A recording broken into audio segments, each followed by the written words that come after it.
माननीय सभासदों, माननीय अध्यक्ष जी,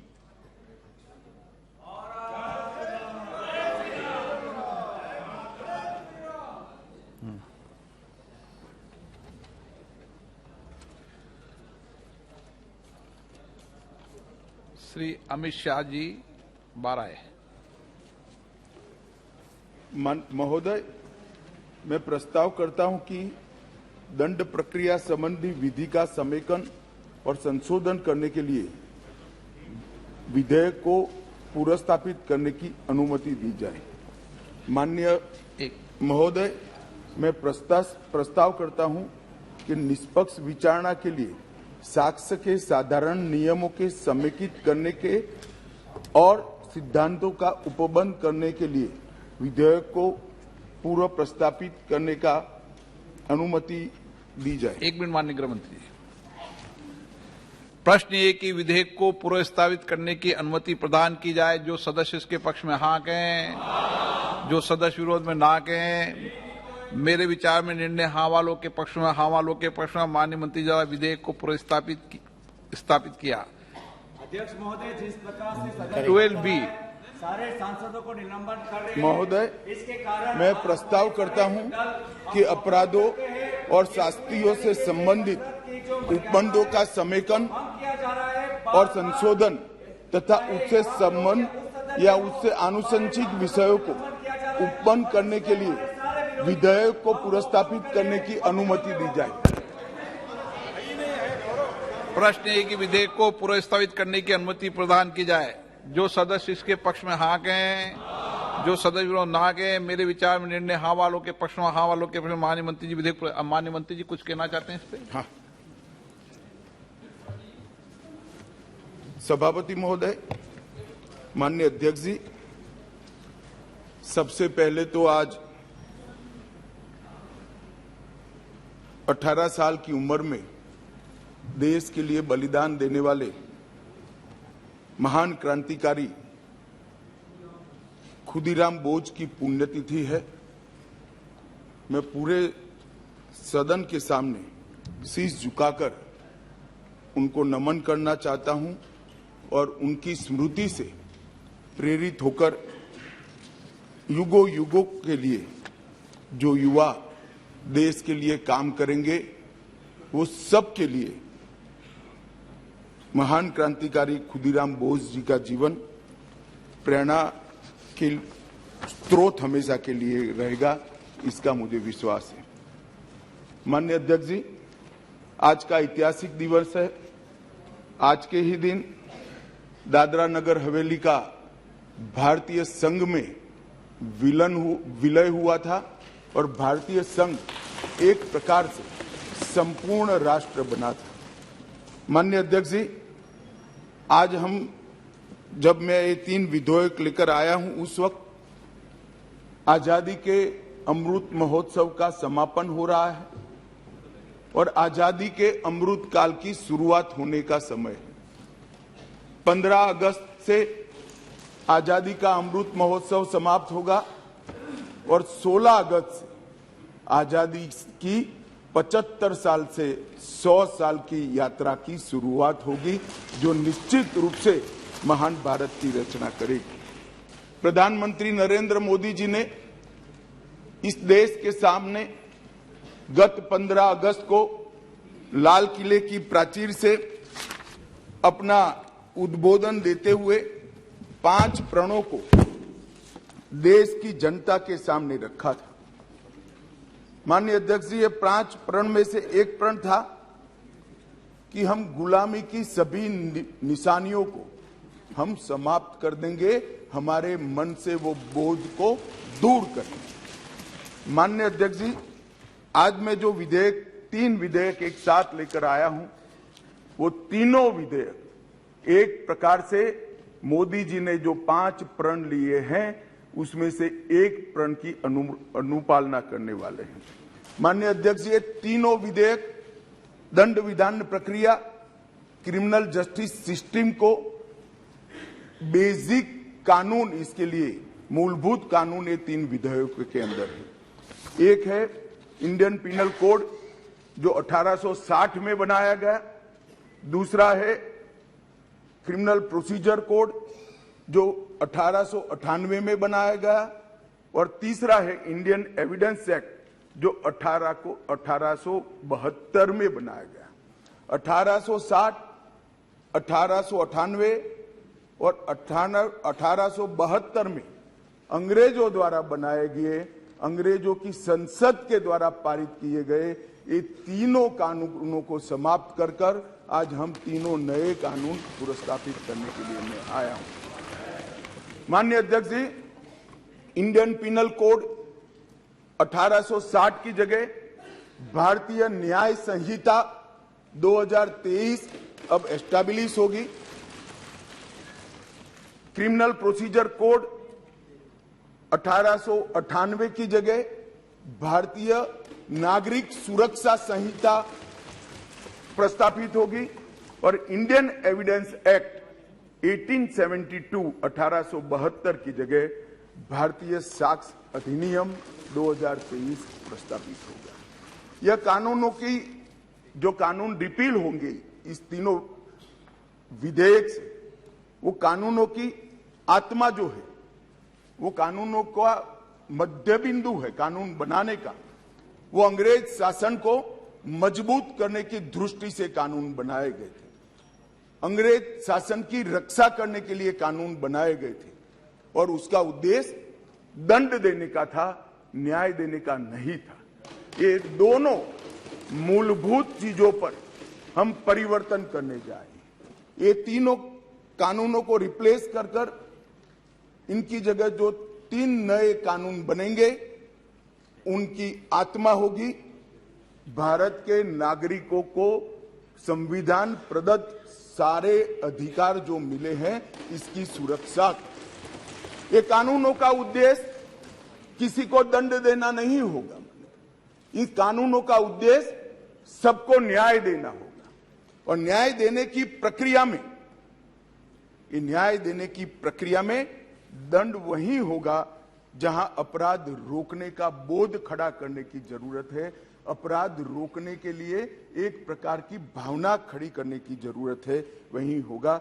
और मैं ये तीनों कानूनों को आगे मैं बताता हूं, बड़े ध्यान से इस प्रक्रिया में मैं इन्वॉल्व रहा हूं। अध्यक्ष जी, मैं सदन को आश्वस्त कर सकता हूं कि 1860 से लेकर 2023 पर 23 तक अंग्रेजों ने बनाए, अंग्रेज पार्लियामेंट ने बनाए हुए कानून के आधार पर इस देश की क्रिमिनल जस्टिस सिस्टम चलती रही। इसकी जगह भारतीय आत्मा के साथ ये 3 कानून अब प्रस्तावित होंगे और हमारी क्रिमिनल जस्टिस सिस्टम के अंदर बहुत बड़ा परिवर्तन आएगा। माननीय अध्यक्ष जी, मैं ये बिल स्टैंडिंग कमेटी को भेजने वाला हूं, इसलिए बहुत लंबा नहीं बोलूंगा, मरुतु इतना जरूर कहना चाहता हूं कि जिन्होंने भी ये कानूनों को पढ़ा होगा, इसकी प्रायोरिटी क्या थी? मानवीय की हत्या से या महिला के साथ दुराचार से बड़ा कोई कानून अपराध नहीं हो सकता, तो इसको 302 नंबर पर स्थान दिया गया। इसके पहले क्या था? राजद्रोह था। इसके पहले क्या था? खजाने की लूट थी। इसके पहले क्या था? शासन के अधिकारी पर हमला था। ये जो अप्रोच है, ये अप्रोच को हम बदल रहे हैं। सबसे पहला चैप्टर इसमें आएगा महिलाओं और बालकों के साथ अपराध। दूसरा चैप्टर आएगा मानव वध और मानव शरीर के साथ जो अपराध होते हैं उसका आएगा। तो हमने शासन की जगह नागरिक को केंद्र में लाने का एक बहुत बड़ा सैद्धांतिक निर्णय कर हम ये कानून लेकर आए हैं। मान्यवर, इस कानून को बनाने के लिए बहुत लंबी प्रक्रिया हमने की है।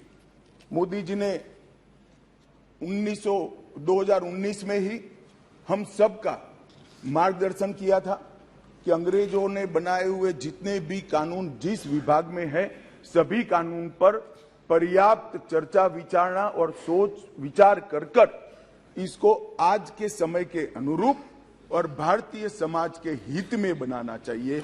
वहीं से ये प्रक्रिया माननीय अध्यक्ष जी चालू हुई। ढेर सारी कंसल्टेशन की प्रक्रिया इसके लिए हुई है। मान्यवर, मैं आपको बताना चाहता हूं, हर जगह पे व्यापक कंसल्टेशन किया गया है।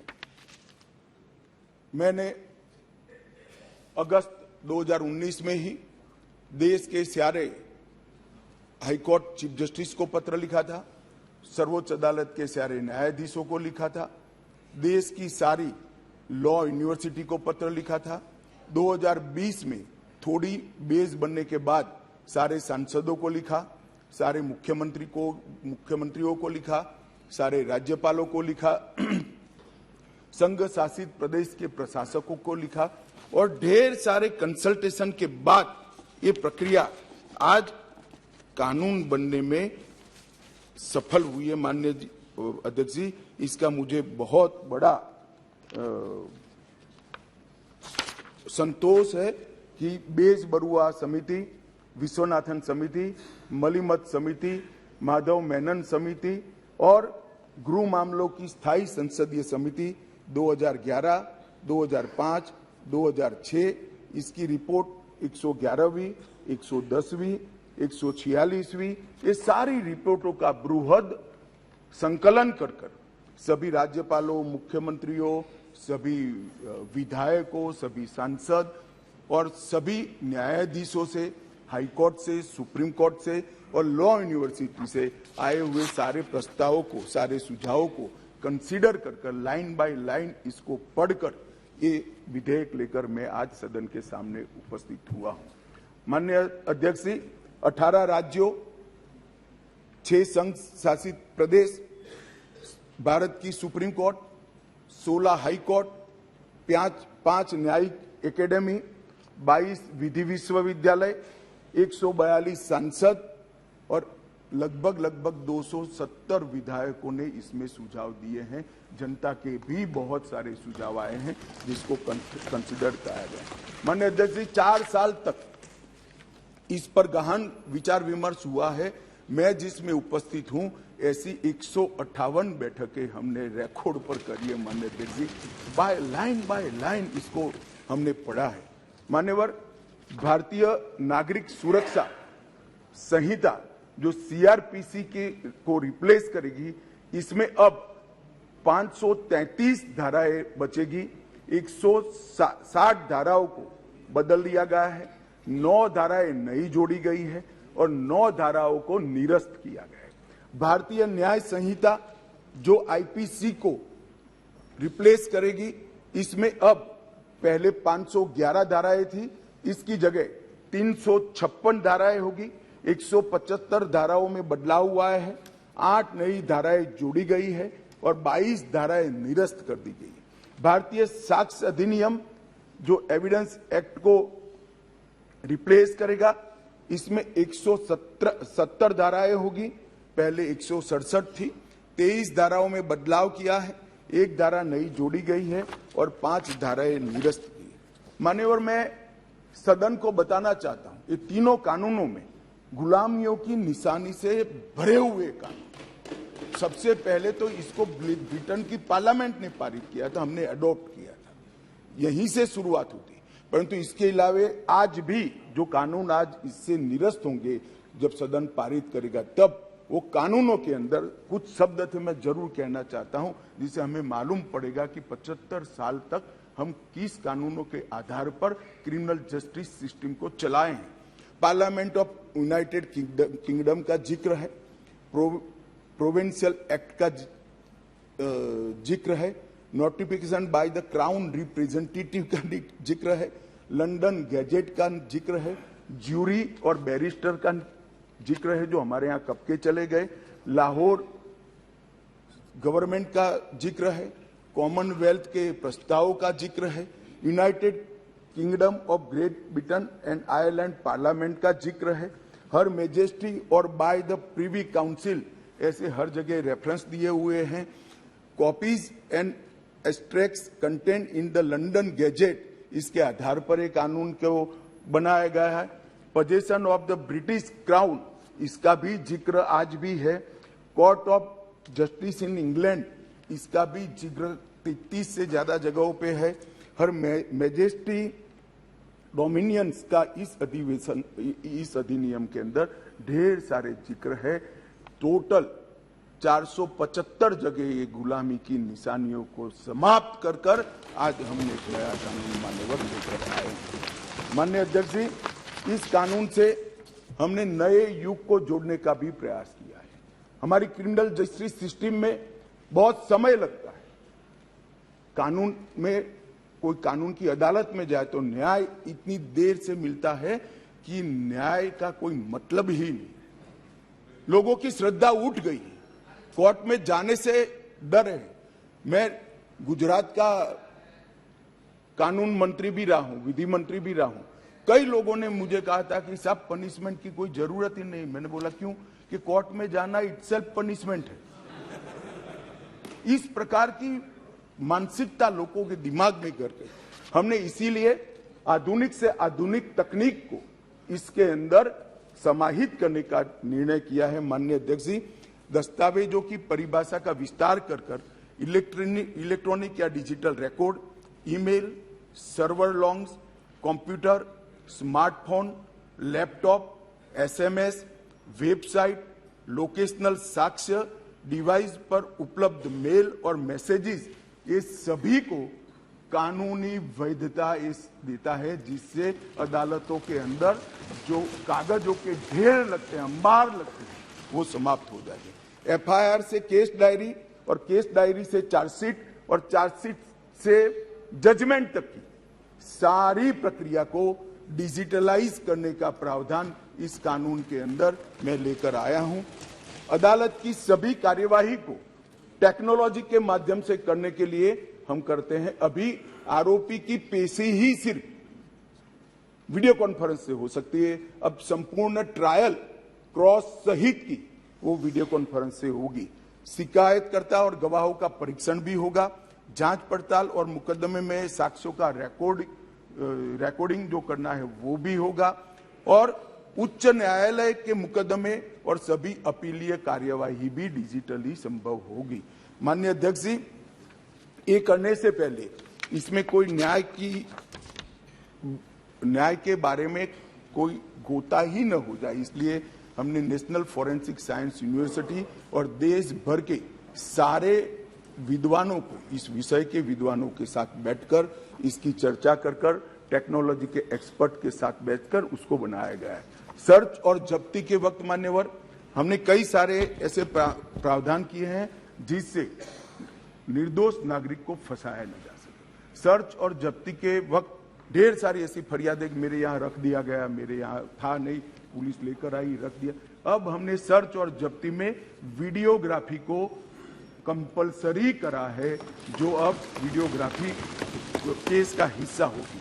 पुलिस द्वारा ऐसी रिकॉर्डिंग के बिना कोई भी चालान, चार्जशीट रखा जाएगा वो वैध नहीं होगा। हमारा दोष सिद्धि का प्रमाण बहुत कम है। आजादी के 75 साल के बाद भी हम दोष सिद्ध नहीं कर पाते हैं मान्यवर। इसीलिए फॉरेंसिक साइंस को हमने बहुत बढ़ावा देने का काम किया है। देश के प्रधानमंत्री जी ने एक ऐतिहासिक निर्णय लिया है नेशनल फॉरेंसिक साइंस यूनिवर्सिटी बनाने का। मैं इस सदन के माध्यम से पूरे देश को आश्वस्त करना चाहता हूं कि 3 साल के बाद हर साल 33,000 फॉरेंसिक साइंस के एक्सपर्ट और साइंटिस्ट इस देश को मिलने लगे। ये इसलिए किया गया कि ये कानून हम लेकर आने वाले थे मान्यवर। ये कानून में हमने लक्ष्य रखा है कि दोष सिद्धि के प्रमाण को, कन्विक्शन रेशियो को 90% से ऊपर लेकर जाना है, ये हमारा लक्ष्य है। इसलिए हमने एक महत्वपूर्ण प्रावधान किया है कि 7 वर्ष या उससे ऊपर की सजा जिस धाराओं में है वो सभी क्राइम सीन पर फॉरेंसिक टीम की विजिट को हम कंपलसरी कर रहे हैं। और मान्यवर, इसके माध्यम से एक वैज्ञानिक साक्ष्य, एक साइंटिफिक एविडेंस पुलिस के पास होगा, जिसमें कोर्ट में दोषियों को बरी होने की संभावना बहुत कम हो जाएगी। माननीय, ये दोनों चीजें हैं। इसमें एक ऐसा सवाल कुछ एक्सपर्ट्स ने बताया था कि ये इसके लिए शायद देश अभी तैयार नहीं है। ये कानून में हमने ये भी प्रोविजन रखा है कि इलेक्ट्रॉनिक तरीके से केस चलाने के लिए कोर्ट, जिला, राज्य ये सभी प्रकार के नोटिफिकेशन निकलने के बाद ही वो अप्लाई होगा। मानो एक कोर्ट किसी राज्य ने तैयार कर दी तो वो कोर्ट नोटिफाइड कर सकते हैं, एक जिला जब हो जाएगा तो वो जिला नोटिफाइड कर सकते हैं, एक क्षेत्र हो जाएगा तो वो क्षेत्र, अंततोगत्वा 27 के पहले पूरे देश की सभी कोर्टों को हम कंप्यूटराइज कर इसको। इसी प्रकार से मोबाइल फोरेंसिक वाहन का भी हमने एडवांस में अनुभव कर लिया है मान्यवर। आज मैं आपको बता सकता हूं कि दिल्ली के अंदर 7 साल से ऊपर की किसी भी गुना होता है, सजा का जिसमें प्रावधान हो, ऐसा कोई भी गुना होता है तो एफएसएल की टीम इसको विजिट करती है। ये सफल प्रयोग हमने दिल्ली के अंदर कर दिया है। बेंगलुरु में अब सरकार बदल गई, भगवान जाने क्या होगा, मगर हमारी सरकार थी तब बेंगलुरु में भी इस प्रयोग की शुरुआत की थी। इसके लिए हमने मोबाइल एफएसएल के कंसेप्ट को लॉन्च किया है और सफल कंसेप्ट है मान्यवर। हर जिले में 3 मोबाइल एफएसएल घूमती रहेगी और गुना के जगह पे जाएगी। नागरिकों की सुविधा सुनिश्चित करने के लिए जीरो एफआईआर को पहली बार आजादी के 75 साल के बाद हम स्थान, गुना कहीं पर भी हुआ, किसी भी थाने का हो, आप हिमालय की चोटी से भी उसको रजिस्टर कर सकते हैं और कन्याकुमारी के सागर के किनारे गुना रजिस्टर होने के बाद 15 दिन में कंसर्न थाने को भेजना होगा। ई एफआईआर का प्रावधान हम पहली बार जोड़ रहे हैं।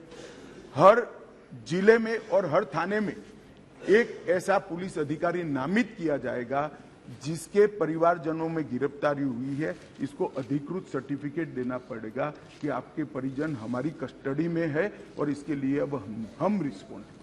कई बार पकड़कर पुलिस 4-4 दिन तक कोई जवाब नहीं देती है मान्यवर, और वहां पर उनको कोर्ट में जाना है और इसकी जगह अब वो ऑनलाइन भी सूचना देनी पड़ेगी और व्यक्तिगत सूचना भी देनी पड़ेगी। यौन हिंसा के मामले में पीड़िता का बयान कंपलसरी कर दिया गया है और यौन उत्पीड़न के मामले में बयान का वीडियो रिकॉर्डिंग भी अब कंपलसरी कर दिया है। मान्यवर, पुलिस को 90 दिन में जिसने फरियाद की है इसका स्टेटस देना हमने कंपलसरी कर दिया है। 90 दिन में उसका स्टेटस देना पड़ेगा और हर 15 दिन में फरियादी को अपना स्टेटस भेजना पड़ेगा। 7 वर्ष या उससे अधिक के कारावास का केस अगर विड्रॉ करना है तो पीड़ित को सुने बगैर कोई भी सरकार इसको विड्रॉ नहीं कर पाएगी। ये भी इससे नागरिकों के अधिकारों की रक्षा होगी और इसके अंदर पहली बार हम कम्युनिटी सर्विस को सजा के बारे में भी इंट्रोड्यूस कर रहे हैं मान्यवर। ये प्रैक्टिस में कई जगह पे है परंतु इसका इंट्रोडक्शन एक्ट से, कानून से अब होगा मान्यवर। सालों तक केस चलते नहीं है, इसके लिए भी हमने बहुत सारे प्रावधान करे हैं। छोटे मोटे मामलों में समरी ट्रायल का दायरा बढ़ा दिया है। समरी ट्रायल को 20,000 तक की गुनाहों में ले लिया गया है और 3 साल तक की जिसमें सजा है वो सारे समरी ट्रायल से हो जाएंगे। इस एक ही प्रावधान से 40% केसों की सेशन कोर्ट से बाहर होकर नीचे ही समरी ट्रायल से समाप्त हो गए। मान्यवर, आरोप पत्र दायर करने के लिए पुलिस अधिकारी आगे की जांच चालू है, आगे की जांच चालू है, आगे की जांच 6-6 साल अब नहीं कर पाएंगे।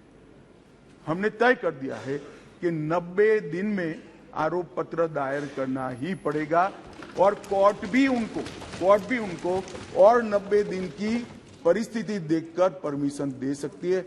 180 दिन में आपको जांच समाप्त कर ट्रायल के लिए भेज देना पड़ेगा। इससे बहुत बड़ा फर्क होगा। वारंट के मामले में भी हमने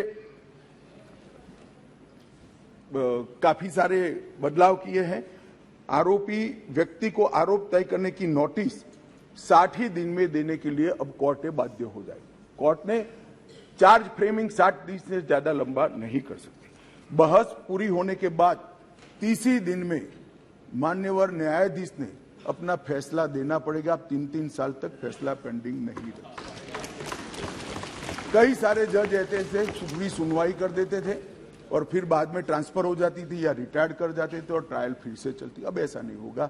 30 दिन के अंदर ही फैसला देना पड़ेगा। इसको भी हमने, और फैसले को 7 दिन के अंदर ऑनलाइन उपलब्ध कराना पड़ेगा, जिससे इस पर अपील की कार्यवाही मान्यवर हो जाए। सिविल सर्वेंट के विरुद्ध कोई फरियाद होती थी, पुलिस ऑफिसरों के विरुद्ध कोई फरियाद होती थी, तो एक प्रावधान है जिससे उनको सुरक्षा मिली हुई है। सरकार की परमिशन के बगैर इनका संज्ञान या तो चार्जशीट या ट्रायल शुरू नहीं हो सकती।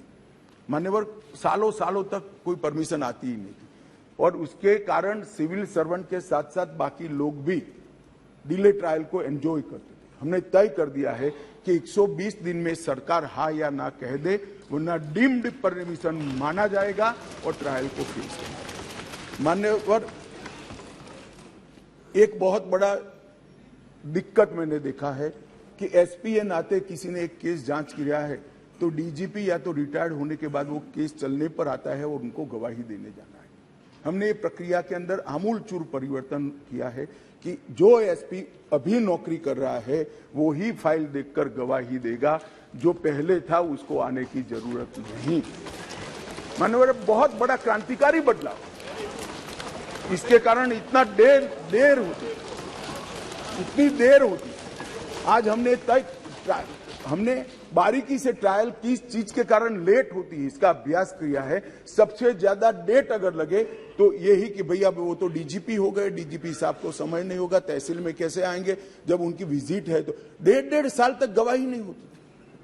मगर अब कोई डीजीपी साहब या तो रिटायर्ड बाबू को बुलाने की जरूरत नहीं, वहां जो एसपी है वो फाइल देखकर, और वो डीजीपी साहब को कुछ याद भी नहीं है, उन्होंने भी फाइल देखकर ही कोर्ट को असिस्ट करना है, मगर ये नहीं होता था। अब हमने ये कर दिया है। घोषित अपराधियों की संपत्ति की कुर्की का भी ये है नहीं, वरना यूपीए वालों को बहुत दिक्कत आती इस प्रावधान से।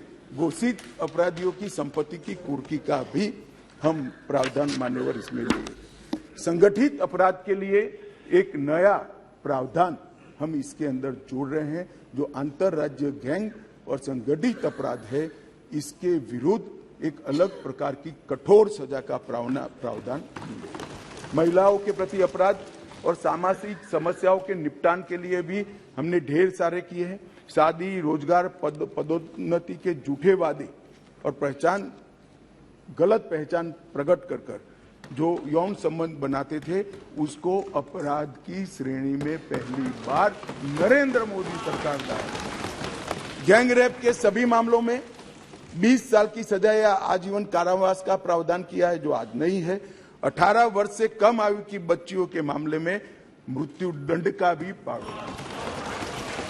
मान्यवर, मॉब लिंचिंग का बड़ा शोर मचा है, हमने उसको केयरफुली करा है। मॉब लिंचिंग के लिए भी 7 साल आजीवन कारावास और मृत्युदंड तीनों का प्रोविजन कर हम प्रावधान मान्यवर लाए। स्नेचिंग के लिए चाहे मोबाइल का हो चाहे महिलाओं की चेन का हो, कोई प्रावधान नहीं था। बहुत सारे लोग छूट जाते थे क्योंकि वो चोरी भी नहीं होती थी, स्नेचिंग का प्रावधान भी नहीं था।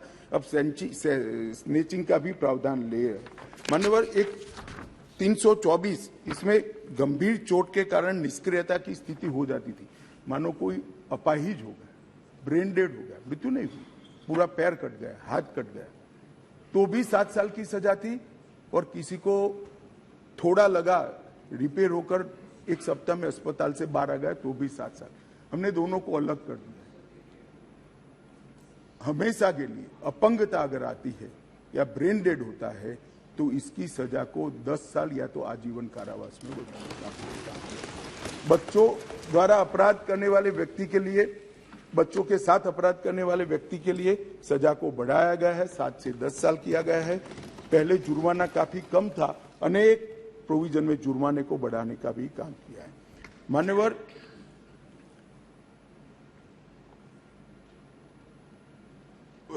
अपराधियों के विरुद्ध जो भाग जाते थे, इसके लिए भी 10 साल की सजा का लाया है, प्रावधान लेकर आए हैं। सजा माफी को पॉलिटिकल यूज करने वाले बहुत किस्से आते थे।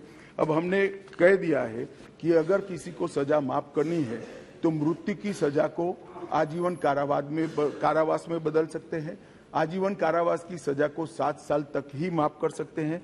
7 साल के कारावास को 3 साल तक ही माफ कर सकते हैं।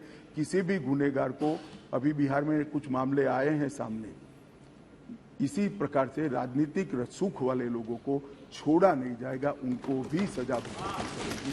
इसका भी प्रावधान मान्यवर हम लेकर आए हैं। मान्यवर, राजद्रोह पर कि अंग्रेजों ने अपने शासन को बचाने के लिए एक कानून बना था। मैं इस सदन को कहना चाहता हूं, एक ऐतिहासिक निर्णय इस सरकार ने किया है। राजद्रोह को कंप्लीटली हम रिपील कर रहे हैं, कंप्लीटली।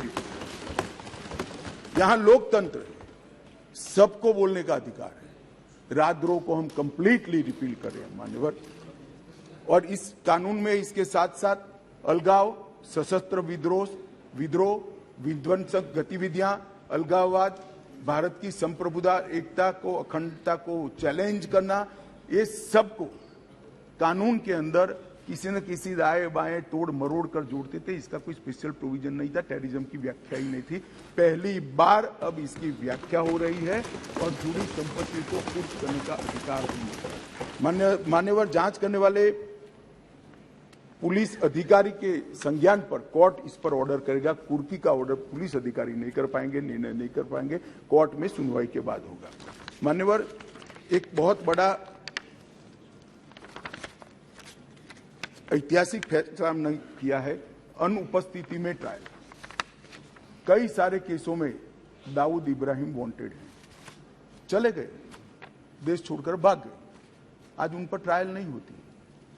हमने तय किया है कि सेशन कोर्ट के जज ड्यू प्रोसीजर के बाद जिसको भगोड़ा घोषित करेंगे उसकी अनुपस्थिति में ट्रायल होगी और उनको सजा भी सुनाई।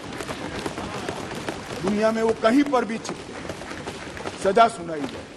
मान्यवर, इससे बहुत बड़ा फर्क पड़ने वाला है और वो सजा के खिलाफ अपील करना है तो न्याय की शरण में आए, अपने आप को भारतीय कानूनों की शरण में लाए और अदालत के सामने जाए तो हाईकोर्ट में चैलेंज करें। मान्यवर, मैं सार्वजनिक जीवन में बहुत बचपन से हूं, राज्य का गृह मंत्री भी रहा हूं। मैंने बहुत सारे थाने विजिट किए, बहुत सारे सदस्य भी थाने में गए होंगे। आप देखे होगा टूटी फूटी साइकिल, टूटी फूटी गाड़ी, टूटी फूटी ऑटो सालों तक पड़ी, सबने देखा। वो इसलिए पड़ा है कि कानून में प्रोविजन है कि केस के निपटारे तक इसको संभाल पर रखना। हमने प्रोविजन कर दिया है इसकी वीडियोग्राफी करना, वीडियोग्राफी की सर्टिफाइड कॉपी कोर्ट में जमा कराना और फिर इसका निपटारा आप कर सकते हो। इससे कम से कम पुलिस स्टेशन की स्वच्छता अभियान। मान्यवर, इस प्रकार के, मैंने तो अभी थोड़ा बताया, इस प्रकार के ढेर सारे बदलाव इस कानून के अंदर हम लेकर आए हैं। टोटल 313 बदलाव है मान्यवर। और मैं इतना कह सकता हूं कि हमारी न्यायिक दंड प्रक्रिया, क्रिमिनल जस्टिस सिस्टम के अंदर आमूलचूल परिवर्तन होगा और सबको ज्यादा से ज्यादा 3 साल के अंदर न्याय। मान्यवर, इसमें पुलिस अधिकारियों को भी जवाबदेह किया है, वकीलों को भी जवाबदेह किया है और न्याय करने वाले के लिए भी मर्यादाएं रखी है। इसमें महिलाओं का और बच्चों का विशेष ध्यान दिया गया है। अपराधियों को सजा हो इसकी चिंता की गई है और पुलिस अपने अधिकारों का दुरुपयोग न कर पाए, ऐसा भी। इसके अंदर राजद्रोह जैसे कानूनों को एक और हम निरस्त कर रहे हैं तो दूसरी ओर धोखा देकर महिला का शोषण करने वाले और मॉब लिंचिंग जैसे जघन्य अपराध करने वालों को दंडित करने का भी। एक और हमने राजद्रोह को रिपील किया है, दूसरी ओर संगठित अपराध और टेररिज्म पर नकेल कसने का काम भी हमने किया है। मान्यवर, मैं मानता हूं कि तीनों संहिता अपने आप में संपूर्ण है, परिपूर्ण है, परंतु 1807, 1828, 88 और 1878 से कानून प्रचलन में कोई भी व्यक्ति, कोई भी डिपार्टमेंट या कोई भी व्यक्तियों का समूह इसको कंप्लीट नहीं कर सकता। इसलिए मैंने निर्णय किया है मान्यवर कि इस कानून को मैं स्टैंडिंग कमेटी को, गृह विभाग की स्टैंडिंग कमेटी को देना चाहता हूं, जिससे पक्ष विपक्ष सभी संसद सभ्य इस पर अपना, काफी संसद सभ्यों ने दिया है, परंतु इस पर काफी अच्छी सोच विचार हो। इस पर बार काउंसिल भी चर्चा करे, बार एसोसिएशन भी चर्चा करे, कुछ रिटायर्ड न्यायिक अधिकारी भी चिंता करें और हम लॉ कमीशन को भी भेजेंगे, लॉ कमीशन भी अपनी टिप्पणियां दे। तो कुल मिलाकर ये सब आने के बाद ये विधेयक को उचित परिवर्तन करने के बाद मैं फिर से इस सदन के लिए आऊंगा। मैं आपको अनुरोध करता हूं माननीय स्पीकर महोदय कि मैं विधेयक को पुनर्स्थापित करता हूं और माननीय स्पीकर महोदय मैं ये भी अनुरोध करता हूं कि विधेयक को जांच हेतु विभाग संबंधी गृह कार्य संबंधी संसदीय स्थायी समिति को एक मिनट। प्रश्न ये कि विधेयक को पुनर्स्थापित करने की अनुमति प्रदान की जाए। जो सदस्य इसके पक्ष में हाँ कहें, जो सदस्य विरोध में ना कहें। मेरे विचार में निर्णय हाँ वालों के पक्ष में, हाँ वालों के पक्ष में माननीय मंत्री विधेयक को पुनर्स्थापित करें। माननीय मंत्री जी। मान्यवर, मैं इस विधेयक को, तीनों विधेयकों को गृह विभाग के कार्य संबंधी माननीय स्पीकर महोदय, मैं विधेयक को पुनर्स्थापित करता हूं और आपसे निवेदन करता हूं कि ये तीनों विधेयकों को गृह विभाग के कार्य संबंधी संसदीय स्थायी समिति को भेज दिया जाए। मान्यवर, कुछ पूछना चाहती हूँ। अब इसमें एक मिनट पूछ ले वो। गृह मंत्री जी को बधाई देती हूँ, बहुत ही बड़ा परिवर्तन। सर, सिर्फ एक चीज आपसे मैं पूछना चाहूंगी कि जो लोग जेल की सजा काट के अभी भी जेल में 30-30 साल से, कुछ उनके लिए भी इसमें है कि नहीं, एक ये पूछना। सर, दूसरा सवाल ये कि प्रैक्टिकली जो जमीन में होता है सब घर घर तक नशे पहुंच रहे हैं, जो घर वाले किसी को बताते भी हैं तो उनके बारे कोई उनका एक्शन नहीं जाता, तो कोई प्रावधान इसके लिए भी कुछ होगा? एक मिनट गृह मंत्री जी, गृह मंत्री जी, माफी का सवाल है। माफी अपराध क्या है, इसके आधार पर करने का संपूर्ण वैधानिक प्रावधान। बी मेहताब जी, सजा पूरी कर ली है, इसको छोड़ने के लिए सजा पूरी मेहताब नहीं जी। होती है, जन्मटिप होती है, अंतिम सांस तक होती है। इसको 14 साल में करने का जेल के अधिकारी के पास अधिकार होता है। वो अधिकार के उपयोग के लिए भी गुना को देखकर वैधानिक अधिकार उसको दिए गए। बी मेहताब जी प्लीज, एक minute. B Mehtab ji, Sir, I am very grateful to be a witness in the history in the making. कई सालों से as a journalist by profession, we have been repeatedly asking for change in IPC and also CRPC. And during my last 25 years in this house, during Atalji's prime ministership, we had also deliberated on change of Evidence Act. Why it is necessary? To certain extent, the then Home Minister, Mr. Advani, had assured this House that yes, we will be working on the change of Evidence Act. So today when I saw, because this is in a supplementary list of business, and Honorable Home Minister has brought about 3 bills together, totally overhauling our legal system, just law and justice system. Actually, I would only like to mention here, of course, in the statement of objects and reasons it is mentioned relating to IPC. What was IPC? It is not actually Indian Penal Code. It was originally an Irish Penal Code. And Macaulay is the father of this IPC. Though in 1834 this committee was formed, the law committee was formed by the British government. And 1834 means it was during the East India Company. 1856 the British Crown came into power in India. And in 1860 this was implemented, just removing Irish and putting Indian Penal Code. Okay. So it was more like subjugation of the subjects by the power, by the ruling power. So now, as the Home Minister has very rightly mentioned, he has enunciated certain points and it is going to the Standing Committee. Similar is about the Criminal Procedure Code. And for 7 decades, I would say, what has been added to and the manner in which our government and the society has been feeling for last quite some time, that contemporary needs should also be looked into, and that has been there. And in the Evidence Act, sir, Evidence Act of 1972, comprehensive review of our criminal law was necessary, which has been done in this draft bill, and I believe the Home Standing Committee of Home will go into all those details, and as the Home Minister has very rightly mentioned, it is people-centric, not government centric or administration centric. So in that respect, I believe it is a good beginning, and I'm really grateful that I am, including my party members and perhaps all of us, are witness to the history in making, because after so many years, our wishes are being fulfilled. Thank you, sir. माननीय सदस्यों, नहीं debate नहीं हुई इस पे। माननीय सदस्यों, आज नियम 377 के अधीन मामलों को उठाने की अनुमति प्रदान की हुए मामले अनुबंधित पाठ को व्यक्तिगत रूप से सदन के पटल पर रख सकते हैं।